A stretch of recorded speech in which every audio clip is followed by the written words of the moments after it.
जिसमें ये 3 नाम का मंत्र लिखा है, उसके आधार से यज्ञ साधना करते थे। विशेष ये 3 नाम मंत्र 4 वेदों में नहीं है। ये 3 नाम मंत्र चारों वेदों में नहीं है, गीता जी में नहीं है, मुसलमानों की तौरा, जबूर, इंजिल और हदीसों में नहीं है, कुरान शरीफ में, कुरान मजीद में नहीं है, गुरु ग्रंथ साहिब में नहीं है, बाइबल में नहीं है। और इन 3 नामों को प्राप्त किए बिना भाई और बहनों हमारी पूर्ण मुक्ति नहीं हो सकती। हम सदा सदा के लिए काललोक से बाहर नहीं निकल सकते, उस सनातन परम धाम को प्राप्त नहीं कर सकते। अब आगे भाई और बहनों हमने बहुत ही सावधानी से इन विषयों को समझने की आवश्यकता है, क्योंकि अभी हम इस पुस्तक की भूमिका को पढ़ रहे हैं और भूमिका को समझे बिना हमें आगे पुस्तक समझ में नहीं आएगी। अब विशेषकर हिंदू समाज में एक शब्द बड़ा प्रचलित है। हर कोई कहेगा हम तो सनातनी हैं, हम सनातनी हैं, हमारा सनातन धर्म है, सनातन धर्म है। जबकि सतगुरु रामपाल जी और उनके भक्तों के अलावा, सतगुरु रामपाल जी के यथार्थ 13वें कबीर पंथ के पंथियों के अलावा इस धरती पर कोई भी व्यक्ति, चाहे वो चारों शंकराचार्य हों या संत महंत मंडलेश्वर हों, उन लोगों को सनातन के सै का भी ज्ञान नहीं है, सै का भी।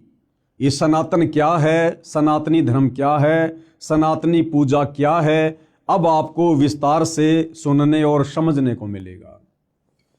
गीता अध्याय 4 श्लोक 1 और 2 में स्पष्ट किया है कि हे अर्जुन, यह योग यानी गीता वाला अर्थात चारों वेदों वाला ज्ञान, योग यानी ज्ञान भक्ति, मैंने सूर्य से कहा था। बहुत सारे भाई बहन अपनी नासमझी के चलते, अपने आधे अधूरे आध्यात्मिक ज्ञान के चलते गीता जी के अध्याय 4 श्लोक 1 और 2 में जो स्पष्ट किया गया है कि हे अर्जुन, ये योग यानी ज्ञान, गीता वाला ज्ञान अर्थात चारों वेदों वाला ज्ञान, क्योंकि ये जो गीता जी है ये चारों वेदों का सार है, चारों वेदों का निष्कर्ष है। 4 वेद मिलाकर बहुत मोटे हो जाते हैं, इसलिए ये वेदों वाला ज्ञान ये गीता जी के रूप में कन्वर्ट कर दिया गया। तो 4 वेद कहो या गीता जी कहो, बात एक ही है, चारों वेदों का सार है गीता जी। तो गीता ज्ञान देने वाला भगवान अर्जुन से कह रहा है कि भाई ये जो गीता वाला ज्ञान है ना, ये जो भक्ति की जानकारी है ना, ये सबसे पहले मैंने सूर्य देव को बताई थी, सूर्य देव को समझाई थी, ये ज्ञान सबसे पहले मैंने उसको दिया था। अब बहुत सारे भाई बहन कह देंगे कि भाई ये सूर्य जो आग का गोला है ये भला कैसे ज्ञान समझेगा। भाई यहां पर उस आग के गोले सूर्य को ज्ञान समझाने की बात नहीं कही जा रही। 33 करोड़ देवी देवताओं में एक देव है जिसका नाम है सूर्य देव। ये जो आग का गोला सूर्य है जो हमें रोशनी देता है, ये एक अलग वस्तु है। और इस आग के गोले सूर्य देव के ऊपर जिस देवता का कंट्रोल है, यानी जिस देवता के अंतर्गत ये विभाग आता है, वो सूर्य देव अलग है, वो एक देवता अलग है। जिस प्रकार जल का देवता है वरुण देव, तो जल अलग है, वरुण देव अलग है। वायु का देवता है पवन देव, तो पवन देव अलग है और वो वायु, वो डिपार्टमेंट अलग है। जिस प्रकार भाई और बहनों परिवहन मंत्री होता है, परिवहन मंत्री। अब परिवहन मंत्री कोई ट्रेन, बस या अन्य कोई साधन थोड़ी होता है। परिवहन मंत्री कोई अलग होता है, उसका नाम अलग होता है और परिवहन विभाग के ऊपर उस परिवहन मंत्री का कंट्रोल होता है। इसी प्रकार ये जो आग का गोला सूर्य है ये अलग है और इस आग के गोले सूर्य के ऊपर जिस देवता का कंट्रोल है वो सूर्य देव अलग है। वो आप और हमारी तरह मनुष्य शरीर में है, वो देव शरीर में है। तो ये ज्ञान सबसे पहले गीता ज्ञान देने वाले भगवान ने, ब्रह्म ने इस सूर्य देव को बताया था। सूर्य ने अपने पुत्र मनु से कहा, मनु ने अपने पुत्र इक्ष्वाकु को कहा।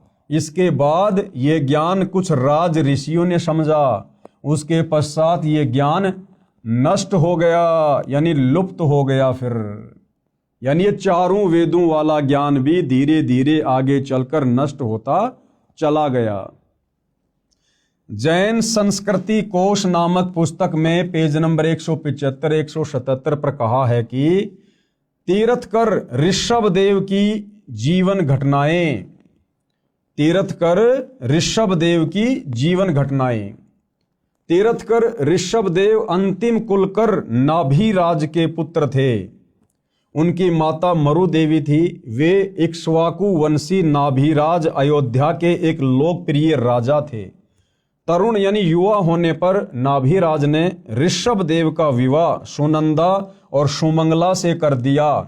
सुनंदा ने तेजस्वी पुत्र बाहुबली और पुत्री सुंदरी को जन्म दिया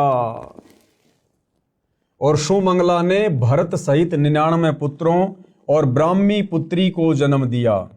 समय आने पर ऋषभदेव ने भरत को अयोध्या का, बाहुबली को तक्षशिला का और शेष युवराजों को उनकी योग्यता अनुसार राज्य सौंपकर संसार त्याग दिया और दीक्षा लेकर साधना में लीन हो गए। साधना काल में पाणिपात्री ऋषभदेव 1 वर्ष तक निराहार रहे यानी भूखे रहे। बाद में बाहुबली के पुत्र श्रेयांश कुमार ने इक्षु रस यानी गन्ने का रस देकर उनकी इस निराहार व्रति को तोड़ा। लगातार 1000 वर्ष तक तपस्या करने वाले मुनि ऋषभदेव ने अंत में केवल ज्ञान प्राप्त किया और धर्म देशना यानी नाम उपदेश देना प्रारंभ कर दिया।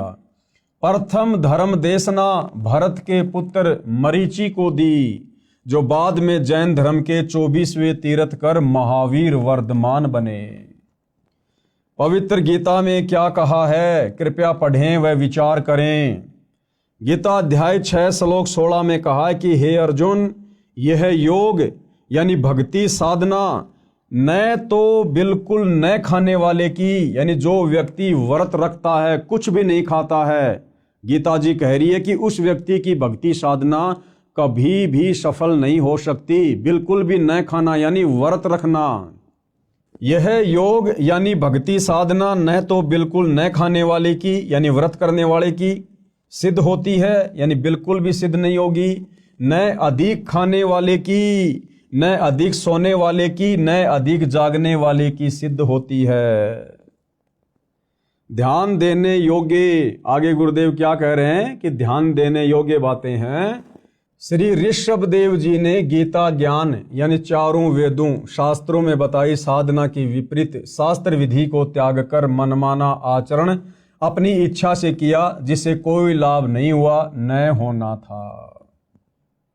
यानी ऋषभदेव जी जो कि सतयुग में हुए थे, ऋषभदेव जी ने शास्त्रों में वर्णित साधना को त्याग कर यानी चारों वेदों में जो भक्ति साधना लिखी हुई है उसका त्याग करके और मनमाना आचरण करना शुरू कर दिया था और 1000 वर्ष तक वो निराहार रहे।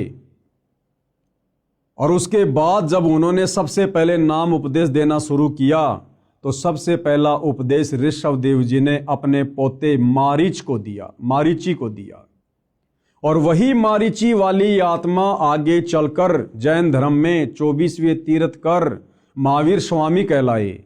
तो विचार करो भाइयों और बहनों, जब सतयुग में ऋषभदेव जी शास्त्र विधि को त्याग कर मनमाना आचरण करना शुरू कर चुके थे तो उनसे उपदेश प्राप्त मारीची वाली आत्मा जो आगे चलकर जैन धर्म में 24वें तीर्थकर बने महावीर स्वामी, भला उनके पास में वेदों वाली साधना कहां से होगी।